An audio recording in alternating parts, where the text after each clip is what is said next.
The table went silent after this bold and rather loud statement. Seeing that he had his audience's attention, Gachurk took his time on a long draught of his beverage. After several deep and breathless swallows, he forcefully set the mug down on the table and signaled the waitbeing for another before finally turning his attention back to his audience.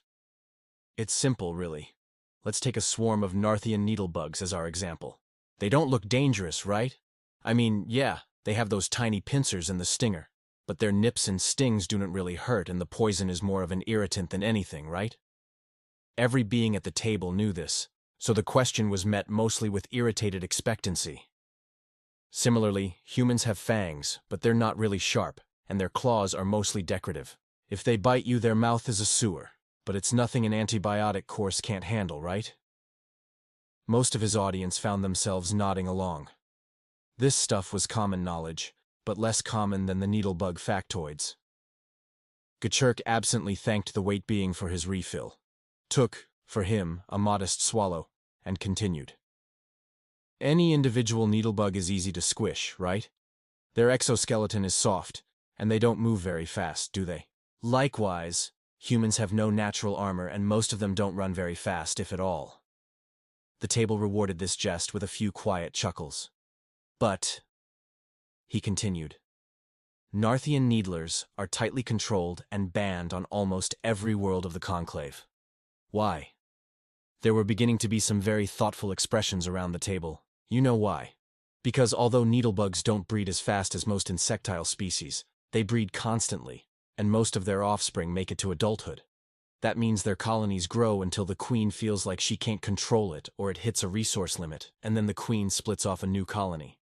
Also, although needlebugs don't generally attack if left alone, they will attack for a large variety of reasons. If you prevent them from engaging in some task, they attack. If you threaten their colony, they attack. If you kill even one of them, they attack. You may not understand why they're attacking, but the entomologists who study them say they always have a reason. And if you give them a reason, they're going to attack you. Most of the table was starting to demonstrate their species version of the thoughtful nod. Gachurk took another mediumish sip in order to allow his argument to take deeper root. And when they attack, it's never just one needlebug, it's all of them. And if there happens to be a needlebug from a completely different colony on the area, it's even odds whether or not IT joins in the attack. And you know this, they don't stop until their dim little insectile minds think the threat has been destroyed. Not driven away, not subdued, destroyed.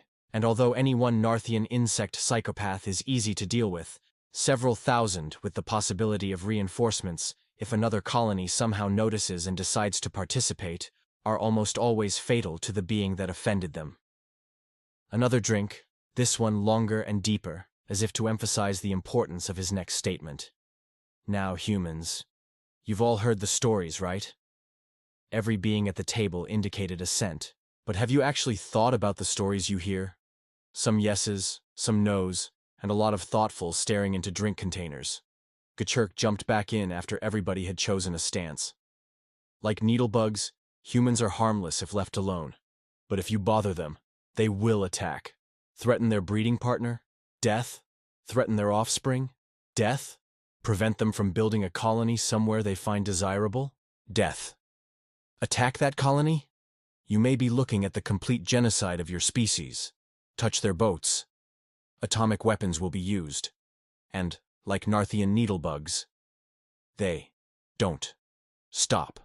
They keep coming and coming and coming until they've destroyed the threat. You or your navy or your entire species or whatever else they find threatening. Or you've destroyed every single one of them that knows you're a threat. Gachurk made eye contact with everyone at the table and then, to emphasize his point, he tapped the table with his right secondary impaling claw at every word to drive him home. If you threaten humans, you will have to kill every one of them, or you will die. Those are your only two options. Gachurk stopped tapping the table, lowered his voice, and finished with, just like the simple and banned everywhere, Narthian needlebug. After a few moments of weighted silence, and another tankard draining gulp and consequential signal to the waitbeing, one of the less inebriated participants spoke up.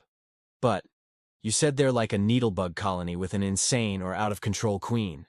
So far they just sound like bugs. Gachurk indicated expectant amusement, as though he'd been waiting for the question and enjoyed answering it. I did, but here's the difference between humans and Narthian pests. Humans don't have a queen to limit them. There's no colony head to give them purpose and make sure they're doing what the colony needs, not what the individual wants. They build and build and build as they desire. They procreate without limit or regard for available resources. Some of them spend their whole lives pursuing entertainment. Some spend their whole lives looking for a fight. About half the table, mostly the half still sober enough to motivate back to their ship unaided, displayed varying levels of shocked understanding. Do you understand now? He said, his voice a near hiss. They have no control, no limits, and certainly no conclave ban on their travel, breeding, or where they can plant a colony. And do you know the worst part? Every being still conscious gave him their version of a blank stare. They're sapient. The last word sounded like a venomous curse as it fell from his speaking orifice. They're not dumb insects, far from it. They're as smart as anyone traveling the stars, and smarter than many of them. Sure, they don't act like it. They mostly act like the partially evolved primates they appear to be. But it's a facade. They're actually highly intelligent apex predators, and when they exterminate a species it's a choice, not a reflex. And they do it with a level of violence and focus that Narthian insects can't even dream of. Gachurk once again made eye contact with his entire audience, one by one.